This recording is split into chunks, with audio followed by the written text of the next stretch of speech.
6 മുദ്രകൾ പൊട്ടിക്കുന്നു. 6 മുദ്രകൾ പൊട്ടിക്കുന്നു. The sealed and the saved. മുദ്രയിടപ്പെട്ടവരും രക്ഷിക്കപ്പെട്ടവരും. മുദ്രയിടപ്പെട്ടവരും രക്ഷിക്കപ്പെട്ടവരും. 7-ാം മുദ്രയും ആദ്യ 4 കാഹളങ്ങളും. 7-ാം മുദ്രയും ആദ്യത്തെ 4 കാഹളങ്ങളും. 5-ാമത്തെയും 6-ാമത്തെയും കാഹളങ്ങൾ. 5-ാമത്തെയും 6-ാമത്തെയും കാഹളം. ബലവാനായ ദൂതനും ചെറിയ പുസ്തകവും 2 സാക്ഷികളും 7-ാമത്തെ കാഹളവും. സ്ത്രീ, ശിശു, മഹാസർപ്പം. ആ ചാപ്റ്ററിൽ ഒരു സ്ത്രീയുണ്ട്, പിന്നെ ഒരു ശിശുവുണ്ട്, ഒരു കുട്ടിയുണ്ട്, പിന്നെ ഒരു മഹാസർപ്പമുണ്ട്.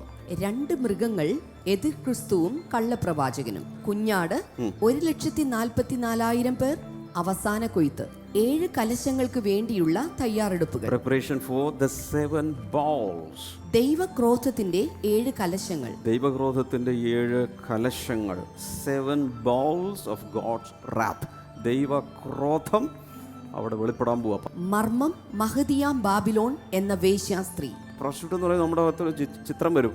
അതല്ല ഇത്. ആ ഒരു സ്ത്രീയും അല്ല, ആ ഒരു പെണ്ണും അല്ല, മോശപ്പെട്ട സ്ത്രീയും അല്ല. ഇത് വേറൊരു കാര്യമാണ്. സിംബോളിക്കായി പരിശുദ്ധാത്മ പറയുന്നത് ബാബിലോണിന്റെ വീഴ്ച. The fall of Babylon. ബാബിലോണിന്റെ തകർച്ച. കുഞ്ഞാടിന്റെ കല്യാണവും ക്രിസ്തുവിന്റെ മടങ്ങിവരവും. ഏറ്റവും last wedding and the best wedding and the greatest wedding. അതിനുശേഷം പിന്നെ ഒരു കല്യാണമില്ല. അവസാനത്തെ കല്യാണ ശുശ്രൂഷ നടക്കുന്ന നമ്മൾ കാണാൻ പോവുക. നമ്മൾ അവിടെ ഉണ്ടായിരിക്കും. സഹസ്രാബ്ദവും അന്ത്യന്യായവിധിയും. The millennium and the final judgment. സഹസ്രാബ്ദ വാഴ്ച. 1000 ആണ്ട് യേശു കർത്താവ് ഈ ഭൂമിയിൽ, ഈ കാല് ചവിട്ടി നിൽക്കുന്ന ഈ ഭൂമിയിൽ യേശു കർത്താവ് വന്ന് ഭരിക്കുന്നു. ഇപ്പോൾ ഭരിക്കുന്നതാരാ? പ്രധാനമന്ത്രി, അതുപോലെ ചില സ്ഥലത്ത് പ്രസിഡൻസ്, പിന്നെ കിങ്സ് ഒക്കെയാണ് ഭരിക്കുന്നത്. ഇതെല്ലാം അങ്ങ് മാറിയിട്ട് യേശു നേരിട്ട് ഇവിടെ വന്ന് ജെറുസലേമിൽ ഇരുന്നു കൊണ്ട് വേൾഡ് മൊത്തം ഭരിക്കുന്ന ഒരു കാലം വരുന്നുണ്ടെന്ന് ബൈബിളിൽ എഴുതിയിട്ടുണ്ട്.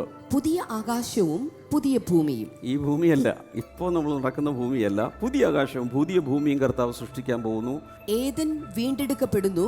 അന്ത്യക്ഷണം. ഉൽപ്പത്തി പുസ്തകം ആദ്യ അധ്യായങ്ങൾ 2-ാം അധ്യായത്തിലാണ് ഏദൻ തോട്ടം കണ്ടത്. ആ ഏദൻ ഏറ്റവും അവസാന അധ്യായത്തിലെത്തുമ്പോൾ അതിൻ്റെ റിഡംഷൻ നടക്കുകയാണ്. അത് വീണ്ടും തിരിച്ചു ഭൂമിയിലേക്ക് വരുന്നു. ഹല്ലേലൂയ.